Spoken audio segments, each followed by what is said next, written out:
everybody. Thanks for being here. I'm very excited about having our guest speaker today. We celebrated Valentine's Day last night and had a great dinner, Nick and I, and got to spend a lot of time with Jonathan and to learn about his role at the Community Engagement Corps at the University of California, Davis. I went to the meeting at the All Center meeting, was hosted at California Davis, I don't know, quite a few years ago now, 5 or 6. Yeah, and it was a real chance for me to get to know his work, and particularly really big fan and excited about the pilot project program that they have at the University of California, Davis. I'm a community-based participatory action research advocate, and Jonathan is an expert in that, and connecting the environmental science to really in a way that involves community, not just in consultation form, but in real, true partnership has been exciting to learn from. And we've even found some ways that our work can intersect and we can work together. So it's just been a joy to have you travel all this way. And the snow has stopped here, so he's gonna have a safe trip home. So I just want to read a little bit about Jonathan to welcome him and get everybody familiar with his background before he gives us this talk, that there's a lot to learn from, no matter what part of environmental science or CURES in it or outside of it, there's something for us all to take away. So Jonathan is an educator, researcher, and a community builder with over 30 years of experience in participatory research, rural community development, and community engaged planning. His degrees are from Brown University in environmental studies, regional planning, and rural sociology from UC Berkeley. His research and teaching addresses conflicts and collaboration in natural resource and environmental policy, with a particular emphasis on environmental justice, which we're excited to hear about today. He's conducted action research on issues including from water justice to pesticide policy, sustainable community and regional planning, community air monitoring, and forest management. He also teaches a study abroad course on participatory rural development in Nepal. Jonathan was the founding director of the UC Davis Center for Regional Change, and he now co-directs the CEC at the UC Davis Environmental Health Science Center, where he connects researchers and community leaders to collaborate and work on projects together to reduce disparities. So I just thank you all for being here. Thank you for being online. I hope you can hear us well, and I'll turn it over to Jonathan. Thanks so much, Carrie. Hopefully this will work here. No, that is not advancing. So I'm going to need some help to get someone to make that work.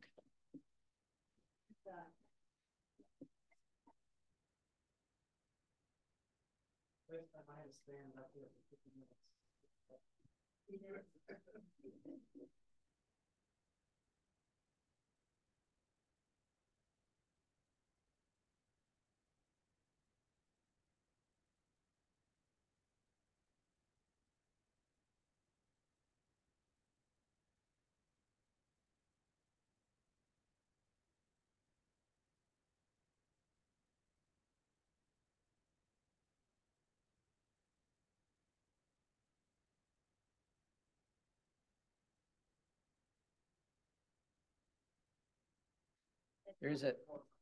There's another mouse here.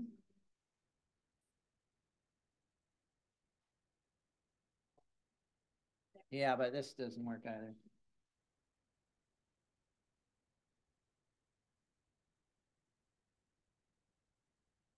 All right, well, I'm gonna, while that is being figured out, I'm gonna start, and maybe you'll see my slides and maybe you won't. So thanks to Carrie, thanks to the CURES Center, thanks to all of you for being here. And I'm going to be talking about the connection between these 3 dimensions, the research, and then how it informs policy and advocacy, and how that eventually hits the ground where people are living in a day-to-day basis. And that really kind of the overall, I need to stand over here, don't I? So people can hear me. And that really hits the ground with the framework of translation. So I will be able to see my slides, and hopefully we'll share the slides with you if you're not able to see it on screen. So so why do this kind of work? So first off, it can make the research more relevant for communities and public agencies, and eventually, as I say, really help people on the ground. But this can be a difficult thing to be able to do. So first off, it takes a range of trusted partnerships between all of those players, researchers, community members, and policy members. You need a set of skills to be able to bring these kinds of dimensions together. You have to be able to navigate the political dimensions of the work. There can be some risks involved as these different parties come together that aren't always working in partnership. It needs to be place-based. This is not sort of a cookie-cutter model that can be used in different communities in the same ways. And we really need to think about the gaps between those different dimensions. So I'm going to be talking about the UC Davis Environmental Health Science Center. And it's in its 9th year now, and it connects a wide variety of disciplines, epidemiology, toxicology, exposure science, with really an emphasis on connection to policy and practice, and particularly looking at environmental health disparities. So the community engagement core that I co-direct with my colleague Sasha Capps, we do a number of different things to be able to make those connections that you see on the screen there. So first, we co-facilitate a community engagement stakeholders advisory committee, and that has leaders from public policy and advocacy. Just break, Carrie, no luck with that, sounds like.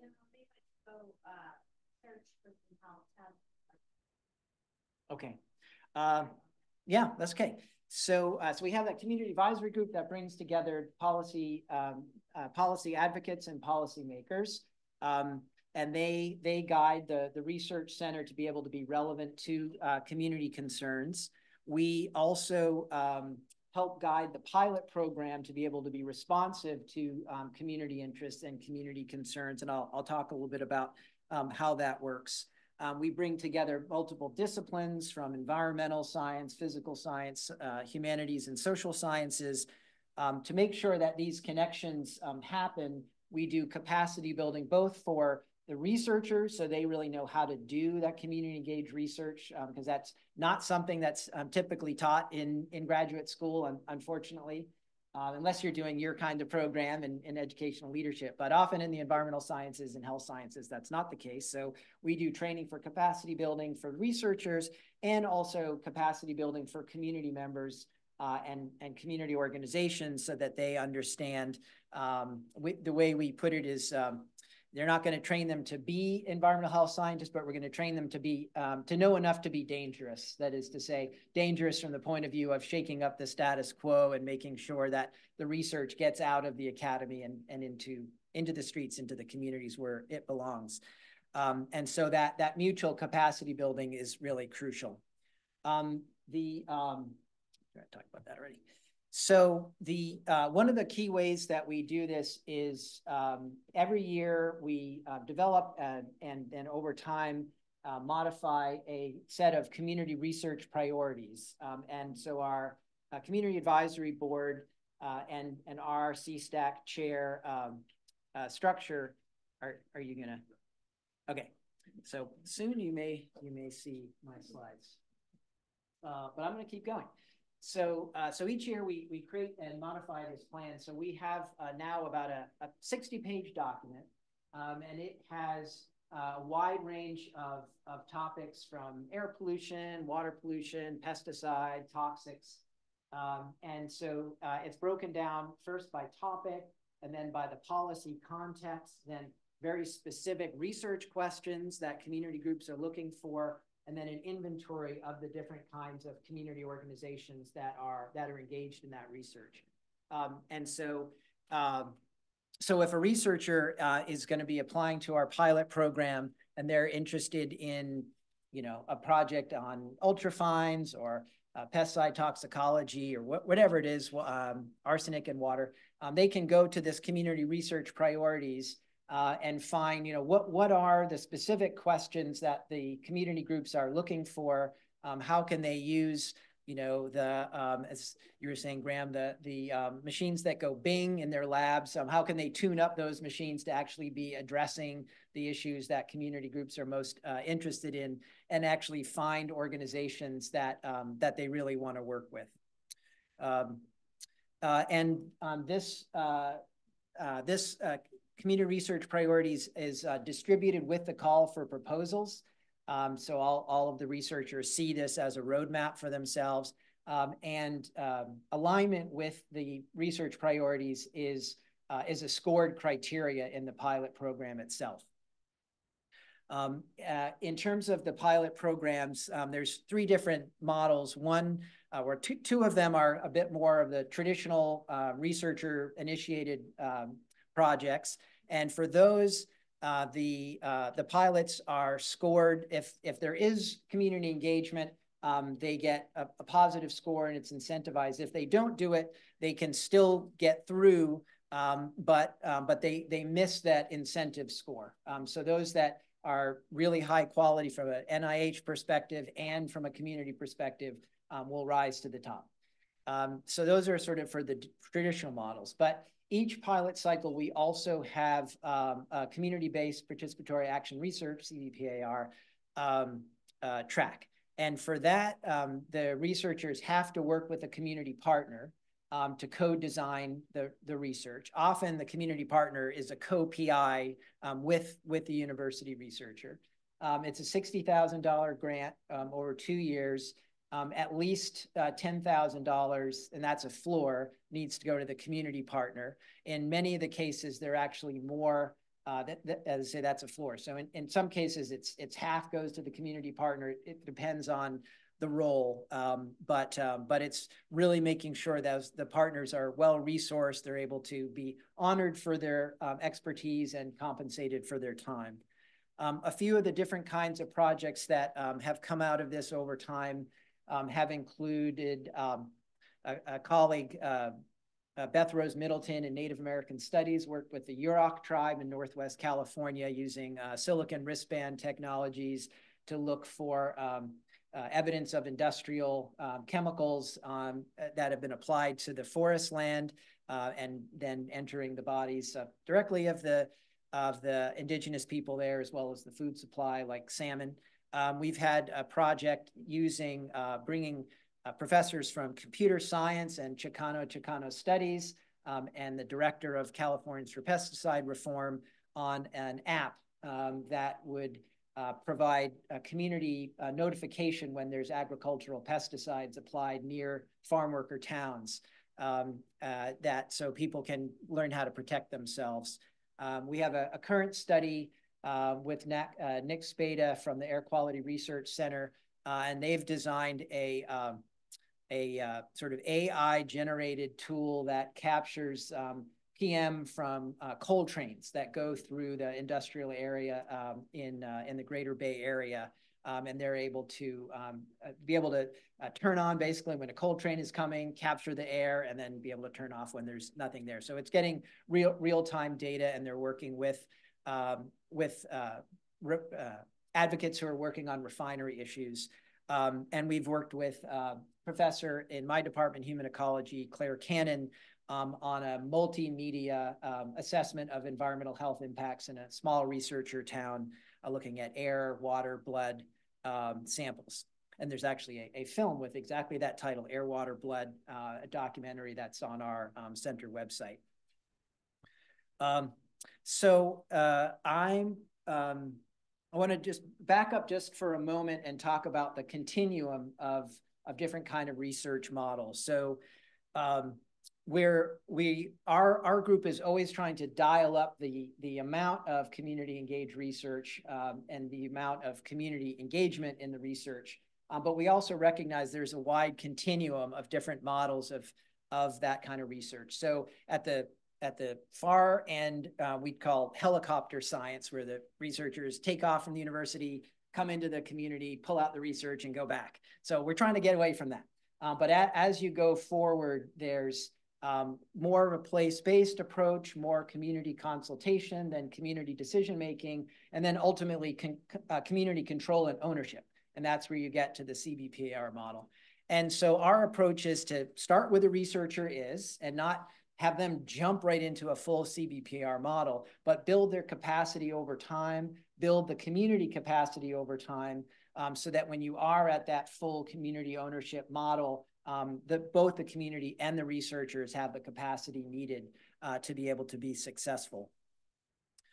We draw from the excellent work of colleagues Carolina Ballas and Rachel Morello-Frosch that talk about the 3 R's of community engaged research.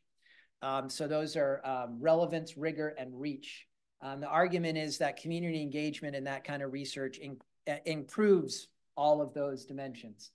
So in terms of making it more relevant, if there's community engagement, the issues that the researchers are looking at are going to be most aligned with and most valuable to the community partners. It's more rigorous in that one has to question the assumptions. You can't get away with jargon. You have to really push the envelope, so that community engaged research we find is actually more innovative if there is that kind of back and forth and mutual learning between communities and scientists. And then finally, it has greater reach. So instead of the science coming to an end and then figuring out like, well, now what do we do with it? We know our traditional models, we can publish and we can present at academic conferences. But if you're already working with those advocates, then they're the ones who are plugged into the policy networks, that they're the ones who are in the faith-based networks, they're the ones who are working with community advocates. So already the research is in their hands and they can apply that directly to improving community conditions. I have such great slides. I really wish I could show you these. Believe me, they're brilliant. But anyway, at least I didn't have a picture of myself on the first slide, and that would have been a disaster. I really would have had to, you know, run and hid. Okay, anyway, so we're looking, our center looks particularly at California's San Joaquin Valley, which is, has many great attributes, or many sort of superlative attributes. So the first is that it is the site of the richest agriculture, literally in the world, most profitable in the world, and truly the history of the world. But it also has some of the poorest people in the United States. It has the worst air quality in the United States. We actually are proud, not proud of beating out Los Angeles. Yes, it's true. It also has polluted aquifers from agriculture and industry over time, but it also has really powerful social movements and very innovative policy. So this is a really rich place for us to do our work. I want to talk about one project that that has come out of our center, and that is, looks like we're getting somewhere now. And that is a project looking at pesticide monitoring in a small farm worker town called Orosi in the southeast part of the valley. And this is work by Debbie Bennett, who's an exposure scientist, and Naimeen Martinez, who directs the California Environmental Justice Network.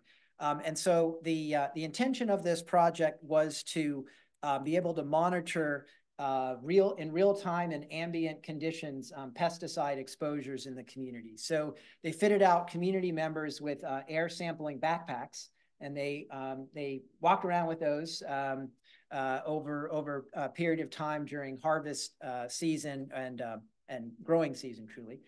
And they sampled for ambient pesticides, and they found, maybe not surprising, that even in the nearby neighborhoods, because of pesticide drift, there were positive hits, including one pesticide, chlorpyrifos, which had been banned in California for a number of years, and yet there was still evidence of that. So that really pushed the regulators, California Department of Pesticide Regulation, to redouble their efforts in that area. It also pushed the state to improve their pesticide monitoring and particularly notification statewide, and it provided information for the community in their advocacy efforts. Okay, so that comes out of the center. So now I want to talk just a little bit about two studies that I've done in my own research.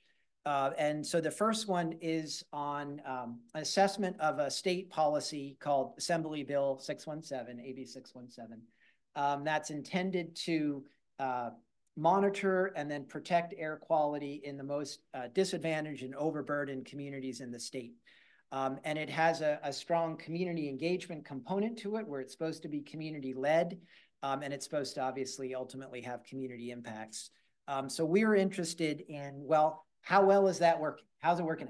How well is community voice and community power engaged? And to what extent is this actually having beneficial impacts on the ground?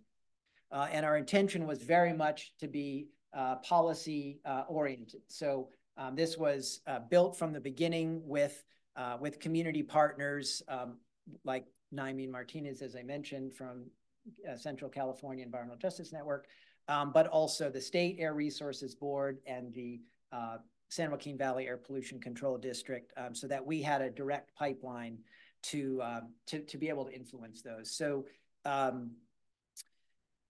you really need to see the graphics for this one. But I'm going to do my best. I'm going to try, if it's okay with you, an interpretive dance version of this model. So imagine, if you will. No, I won't subject you to that. But I will. But I do want you to imagine in your mind. So this is a social network analysis. And so one of the things about this policy is it began in somewhat of a linear fashion. So there's the legislature that passed it, the State Air Board, California Resources Board that manages it, or sort of oversees it, and then the air district that manages it, and then a community steering committee that is supposed to be driving it. So kind of top down, or even if it's engaged, it still has this sort of linear form. But what we found is in implementation, it really is an ecosystem of implementation. So in addition to those entities, you also have cities and counties that are the ones that actually have land use authority. The air district doesn't have it. The Air Resources Board doesn't have it. It's cities and counties. You have the the county agricultural commissioners who actually have authority over things like pesticide registration and notification. You have the California Department of Transportation that deals with freeway construction. And others. So all of these parties need to be involved in actually implementing this policy to make sure that it has the health benefits on the ground. But none of those agencies are actually funded or compelled to be involved in the implementation of the law. And so what we've done is mapped out what we call an ecosystem of all those different entities. And then we used observation we had 2,000 hours of observing of public meetings and a whole range of stakeholder interviews to be able to map out dynamics of conflict and collaboration. And our intention there was to help identify where are the places that the process is getting stuck, where it's more conflictual, and what are the ways that can be moved to greater collaboration. And we've been doing that for about actually now going on 6 years. And we've had a series of different policy reports that have come out over the last years. So in terms of the recommendations on that study, and these are now rolling out to influence the policy arena. The first is that the legislature itself needs to expand authorities beyond the clean air agencies to all of these other agencies to get them involved. That the air board at the state level needs to be more heavily engaged with the region to make sure that all the amazing environmental justice policies of the state are actually translating down to the ground. And that there really needs to be mutual and multiple elements of capacity building, where the air districts need training in cultural competence, environmental justice, looking critically at issues of racism, understanding the histories of why these communities are the way they are, thinking about redlining, thinking about race-based land use over time. So the agencies need that kind of education. And then the community groups need education in air monitoring, be able to interpret these, air quality graphs, be able to understand the data basically and be able to then translate that back to their communities. And so that mutual education is important. And these recommendations are starting to roll out now. The state has what's called it's AB 617 blueprint. So it has a 2.0 version, and many of the recommendations that we've developed over time have found their way. Are we there? No? Have found their way into that policy. You see a mouse. Oh my God. Okay. Well, I'm not going to start over again. Can I get that mouse up front? All right. Well, you all are invited back to California, and I will give the picture of you now. Yeah, now I can see the picture of me. All right. Shall I use that instead? Yes. All right.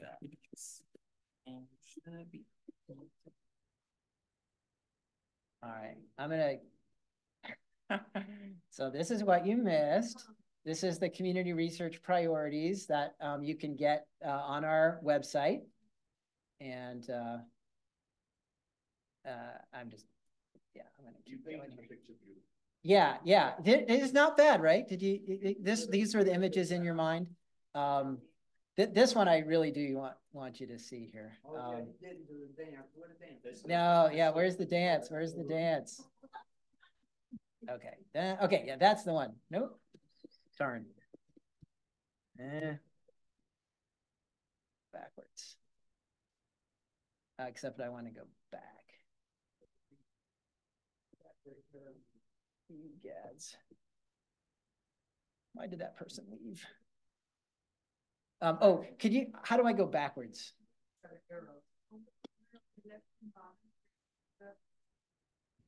It's just hard for me to see.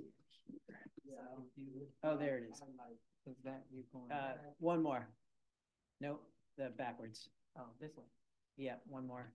And one more again. Okay, there you go. So did you envision this when I was talking about the ecosystem of implementation? Isn't that it? Yeah, exactly. Thank you. Thanks for making me feel better. Yeah, so you can get a sense of all the different kind of players, and then all of the thousands of hours of observation and interviews we coded and represented in this graphic. So again, you could see who's connected to whom, who's disconnected, and what those relationships are. So this is sort of just an example of using social science, as I am a social scientist, but putting that into the realm of environmental health policy. Okay, so recommendations. Okay, so then the second study that I'm going to show is called The Struggle for Water Justice in California. Sorry, in the San Joaquin Valley of California. And, oh no, not again. Now it's.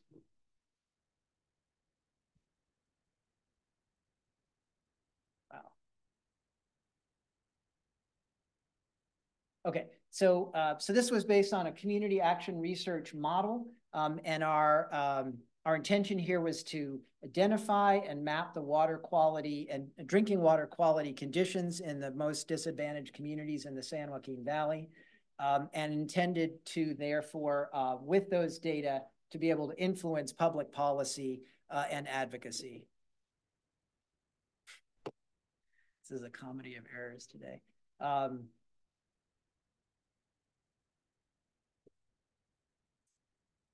Yeah, I think it's the mouse that's kind of the problem. It's super active.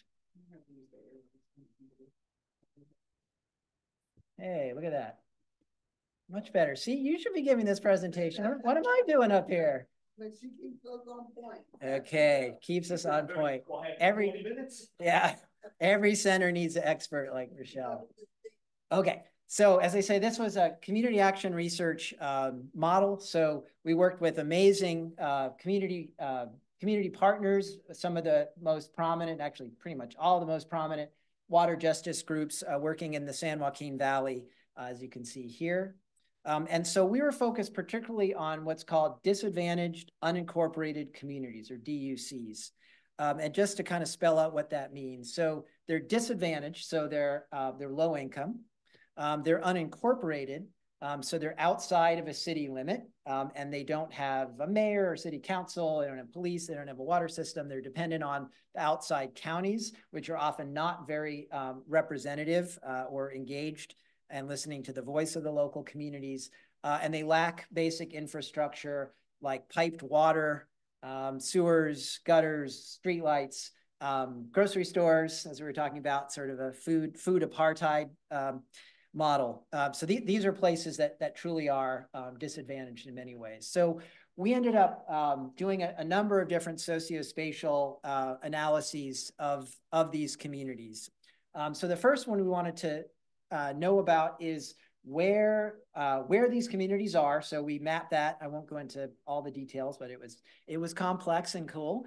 And then we mapped all of the water systems called community water systems that are serving those locations.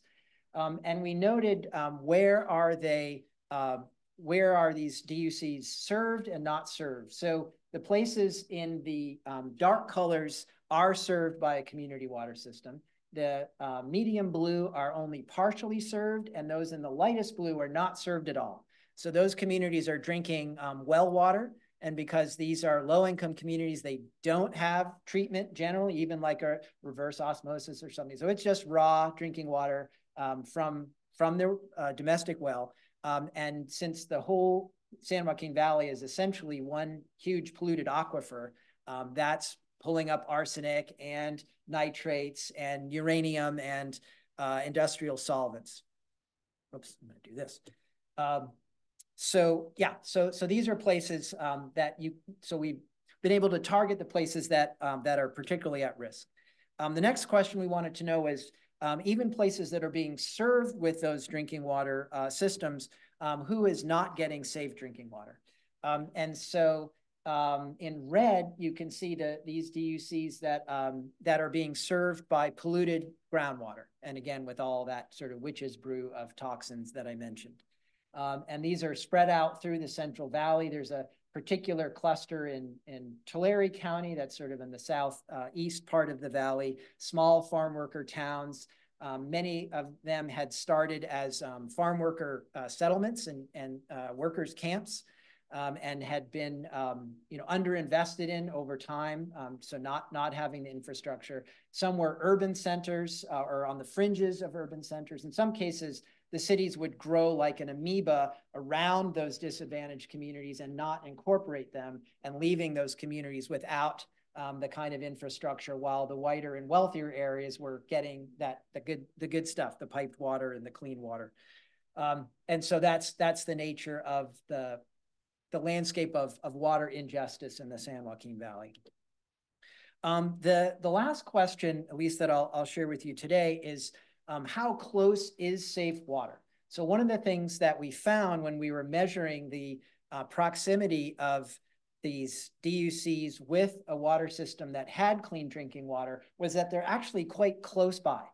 And in fact, 2/3 of all DUCs that are not getting safe drinking water are within 1 mile of a system that does have clean drinking water. And it really showed us that the barrier for drinking water is not physical distance, and it's not even cost, although cost is considerable. It's really the political will to just span that mile and run that pipe for a mile. And so this was one of the unexpected and most powerful impacts of the study. So one of the kinds of solutions that our study helps support is shown here. So this is the city of Porterville and the DUC called East Porterville, which had a wide variety of water problems. And the solution was having the city run pipe into East Porterville. The folks in East Porterville have been advocating this for years and years, really generations. And our studies didn't cause this, but it's lifted up this kind of solution as saying, like, this can be done in all of these other communities that we identified. So in terms of the policy connection, one of the things that we advocated for coming out of the study, actually, and I should back up, we worked with the community advocates in this study. And so they drew on the analysis and the empirics that we had in the study, and then really called out what are the policy implications. So one of the campaigns that they're working on at the time was to develop a drinking water fund to invest in these communities. Informed in part, certainly not exclusively, but in part by our study, the state subsequently passed legislation called SAFER to create a $1.3 billion fund for drinking water access throughout California, not just the San Joaquin Valley, but with a real focus on the San Joaquin Valley as kind of ground zero for drinking water injustice. It also has helped inform push to consolidate larger systems with smaller failing systems, and to push cities to incorporate or annex these DUCs that are on the fringes, but have really been left out, this sort of separate and unequal landscape. Okay, so I just want to end with thanks and acknowledgements. Our AB 617 research team, call out particular Peter Nguyen, who's been our research manager all throughout his doctoral program, a wide range of undergraduate researchers, our community partners, and funders. And then with the water justice study, a wide range of academic researchers and the water justice advocates themselves that collaborated on the design and implementation and now application of the study, and our funders. And then we'd love to stay in touch with you, and we have access to all the reports that I mentioned online. And then here are a few peer-reviewed publications that came out of that study. And that's something I'll say, just looking around the room, I'm not seeing many early stage investigators, maybe a couple, some are a little bit more gray. But particularly for folks kind of starting out, one of the things I'll quote one of my mentors, Manuel Pastor, who's at USC. And he said when he takes on a research project, he thinks of a threefer. So there's the peer-reviewed publication, there's the policy brief, and there's the op-ed. And to really think about how your individual research project can be translated across all of these different media. So we have just up here the policy reports, the peer-reviewed publications, and then on the websites you'll see a variety of different kind of social media and mass media. And it's I think a useful model. Okay, with that, I'm going to stop. I think we have maybe 15 minutes for questions, and I don't know if there's someone who could monitor the chat so we could see if there's questions online, or if folks online, if we can't monitor the chat, just want to speak up. I'd love to hear you online, and invite folks in the room as well to share questions or comments. So thank you so much. Oh, question. Andrew. Okay, I put on my environmental justice. All right, bring it. I just love the idea of the safe drinking water, because as you know, we had the Flint water crisis. Oh, yes, certainly know that. Okay. But first I want to say that our state government did not recognize environmental injustice here because they couldn't measure it. Yes. They felt they couldn't measure it, so it was non-existent. So with the Flint water crisis, and we were a large part of doing the environmental justice study, they trucked in all those bottled water, which I thought was crazy, because that created another environmental hazard with all those bottles. That's right. But the idea, and I'm thinking back to your advocacy and final ability to move this drinking water policy. Did you feel that it was intentional? Because the Flint was financial. We know it was all about the money. Okay, switch them over from this water system that is awesome, because I drink right out of my faucet. So I'm good. They're doing it. And but it was financial. Yeah. Was it financial or was it intentional? Because the way you got it mapped out, they went around these people. That's right. So the the cities who have the clean water now will say it's absolutely and exclusively financial, but we know better, right?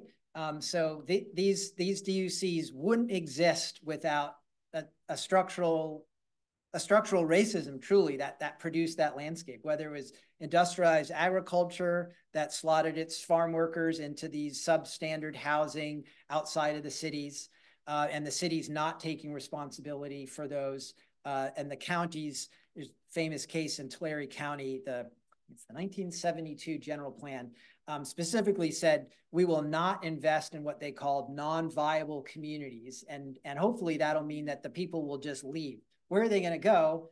We don't know. But we're not going to invest in them. And so to today, all the way to today, they don't have that kind of investment. So that was like very explicit policy. You also had, say in Fresno, north of the border, if you were a person of color, it was clear you are not going to be welcome in these communities. So still to this day, you could see in maps, like the state has this CalEnviro screen that has environmental justice mapping. You can see this north-south divide, and the red zones are further south and west of the highway, where coincidentally, not coincidentally, more low-income and people of color live, and north of the line is really green. And you could look at it in a snapshot of today and say, oh, isn't this bad? Like, how did this happen? But if you look back to, historical redlining and these kinds of in practice kind of racist land uses, it tells a story. You were talking about telling stories. So that's a story. And you have communities now who have clean drinking water and a rural town nearby, and they've refused, even if there's incentives from the state to build that infrastructure, they've refused to do it often until the state compels them to do it. So I, as a social scientist, I see, pattern in that chaos, and that the pattern really goes back to, in many cases, intentional decisions. The good news is by noting what those patterns are, we can figure out how to intervene in them. What are the mechanisms that need to be changed? What are the land use mechanisms? What are the funding mechanisms? And they're definitely, they need financial investment. 1.3 billion is a lot, but it's still a drop in the bucket. There's a lot more needed, but it's a good start, right? So they need to deal with the finances, but they need to deal with the politics that drive those finances. So thank you. Great question. Oh, and I should I brought some reports of that water justice study, so I'll hand those out afterwards. Okay, other questions? Those in the room, those online.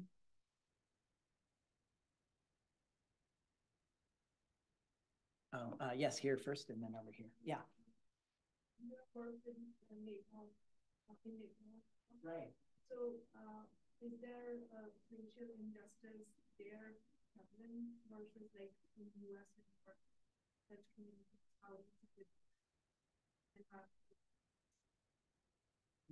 That's a great question. I'm going to go over there to the mic.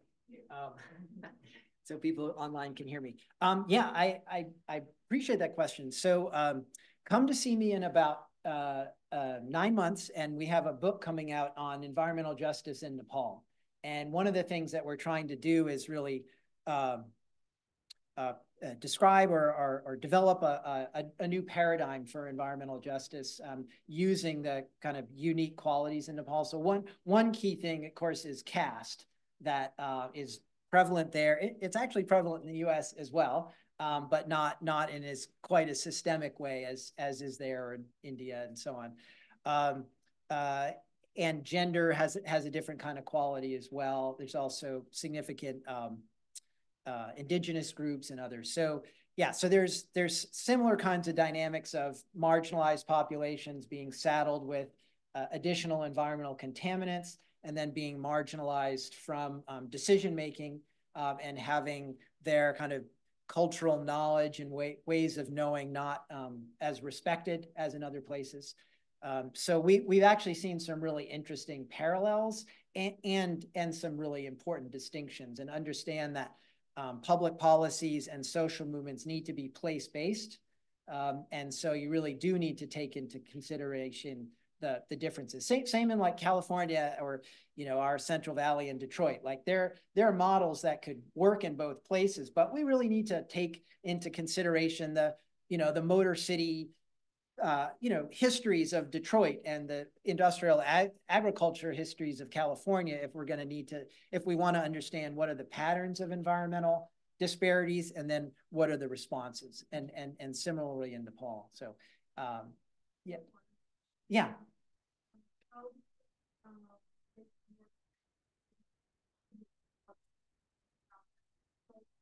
They have a city where you publish reports and showing the disparities. But like when you show that data for Nepal, like the policymakers do follow those trends and kind of make changes in the policy. Right. So I have to say, first off, my work on EJ in Nepal is newer. I've worked there for 30 years, but the research role is a bit newer.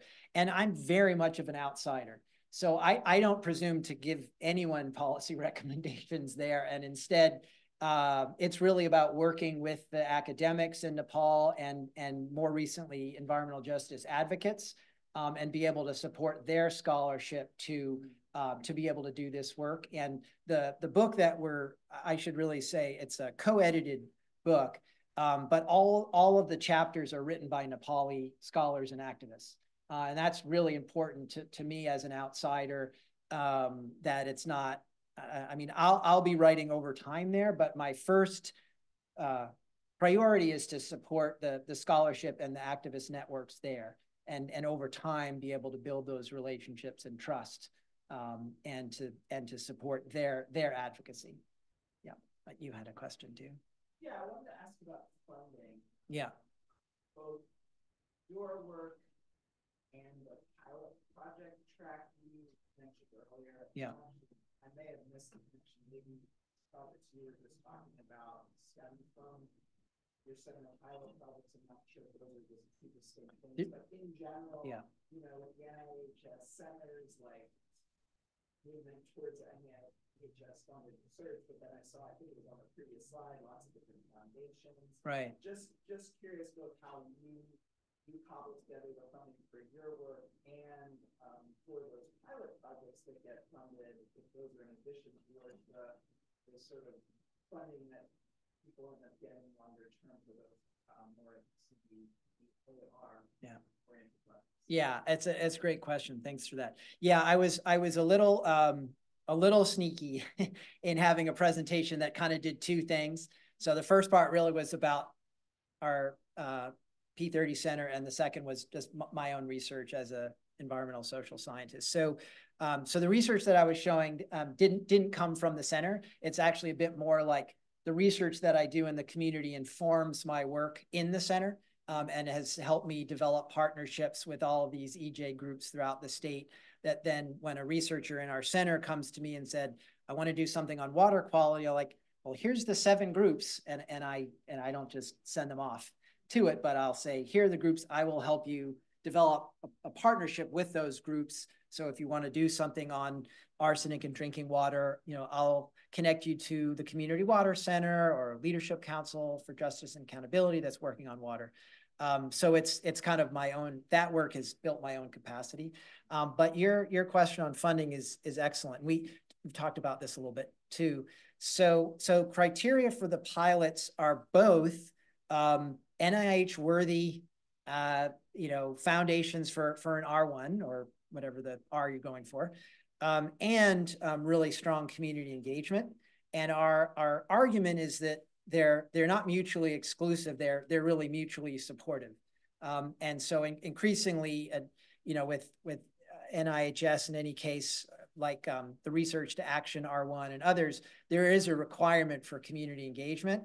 So when pilot grantees work with us, they are building their capacity and their kind of legitimacy to go get those grants. And then you know, they can also use that. Like we're working with some other researchers, Tony Wexler and others, to do this community air monitoring work. And those have used center resources and pilots to then get US EPA funding for that air quality monitoring. So it's very entrepreneurial, and it's really sort of prospecting from resources from a lot of places. But yeah, the pilots I mentioned just briefly, but we do have a traditional NIH, type scoring and analysis, and we have our community engagement core and our community advisory board. We have our own matrix based on, did community groups help create the proposal? Are they involved in leadership roles implementing the proposals? Are they funded adequately? Does the project respond to community priorities? And that score and the NIH type score are brought together, and then that's goes into the ranking, and then we have a number of other steps after that. So the intention is that we are funding NIH worthy projects that also have this really strong community engagement, and we try to make sure that the community engagement model is in support of the kind of science that the researchers are trying to do. But it's a growing, these have been somewhat separate worlds. And our work is really about trying to bring those worlds together in a mutually supportive way. Yeah, thanks, Graham. Kind of the end of your answer to that question nicely. I was very interested in the model that we got to see described so beautifully. Yeah. And what I was wondering is, when you get into these political offices and you say we're going to talk about drinking quality, about water quality, and they say, well, thank the Lord you're not here to talk about the air quality. When you discover what you discover about who is a helpful agent and who is not, right, does that then inform how you then go back to, unintended, the well, to then ask them about another issue? Or is this simply characterizing how that influenced what happened on that decision? Is it an intention that you then say, okay, we know that the city, ironically and paradoxically, the city of Shafter is actually a good agent we can go to speak to about this, whereas this city or this political unit is not. Does that question make sense? Yeah, so just to make sure I'm understanding, so is it thinking about kind of multiple media? If there's a project that's on one issue like water, how can we also address other kinds of cumulative impacts? Is that right? Is that right? Yeah. What you learn from the political response to the issue inform how you then address a subsequent issue. Right. Yeah. As much as we can. That's the intention. And one of the real benefits of our community advisory board is it has members who are looking at all of these different kinds of issues. So we have air quality advocates and water quality, and people working on toxics and pesticides and others. So when we're working on a particular pilot, we can kind of bring in a range of different kinds of experts from the advocacy realm who are looking at those issues. And we also have on our CAB local and extensively state agencies that are the regulators of pesticides in air and water and so on. So we're able to kind of mobilize that larger network to take on. So in the Shafter case, talking about pesticides, we could do a project there, but that's also a place with significant oil and gas development. So there's air quality dimensions of that. There's drinking water plume kinds of dimensions of that. So over time, and this is kind of where the place-based model is, where a given place is a nexus point of all of these kinds of issues, and we're trying to build a kind of deep place-based and then time, longitudinal time-based relationship. So over time, the research in the center can deal with all of these different kinds of issues that a single media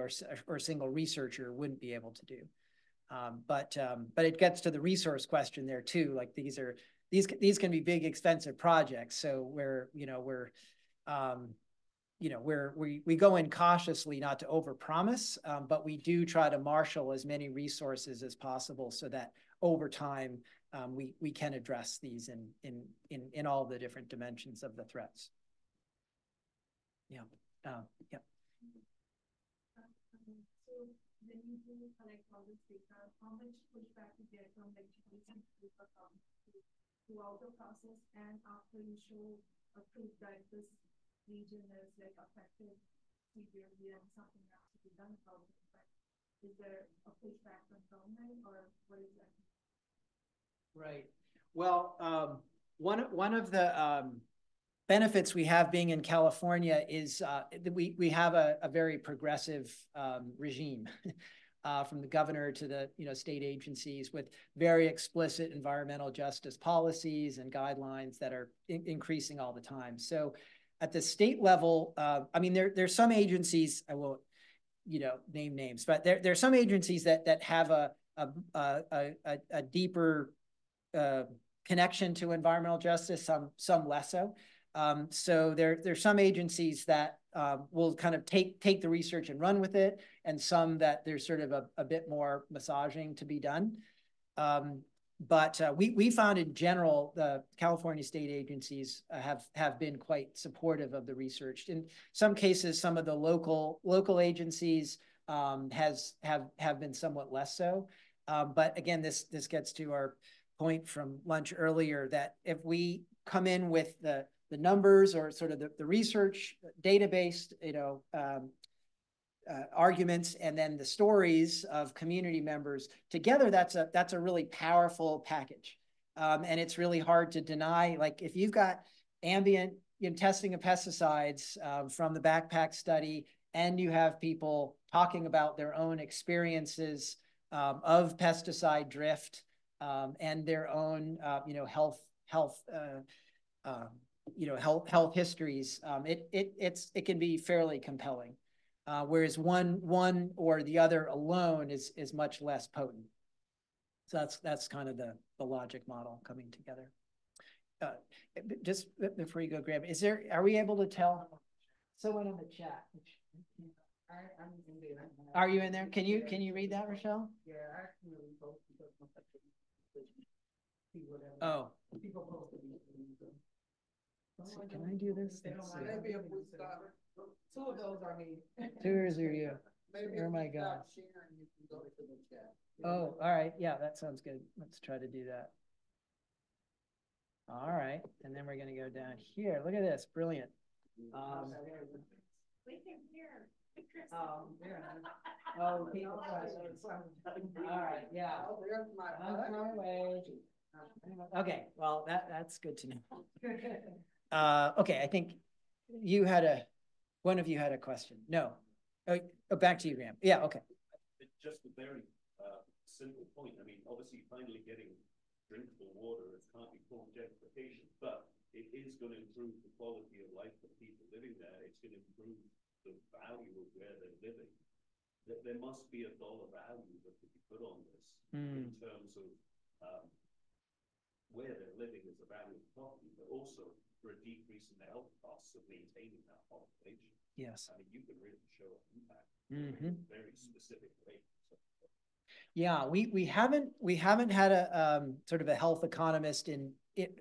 Well, we did one some years back, but not, we haven't had a comprehensive study like that come out of our center. But I will say back in the mid-2000s, Jane Hall, who's a health economist at another university, but she did this really influential study on the health the health benefits and health costs relative to air quality improvements. And it was really influential. It really helped push the state to have a much more stringent, in this case, it was an ozone state implementation plan, ozone SIP. And yeah, so those numbers, those numbers are powerful. And I think over time, as the water improves in these communities, to be able to show kind of a rate of return or, return on investment from that 1.3 billion and, what the kind of reduced health costs, I think, yeah, that'd be a great study. Maybe you should come do that. Or we can, we could find some people who could take that on. More to do, just what you need. Yeah. All right. Well, I know we're probably over time, CURES.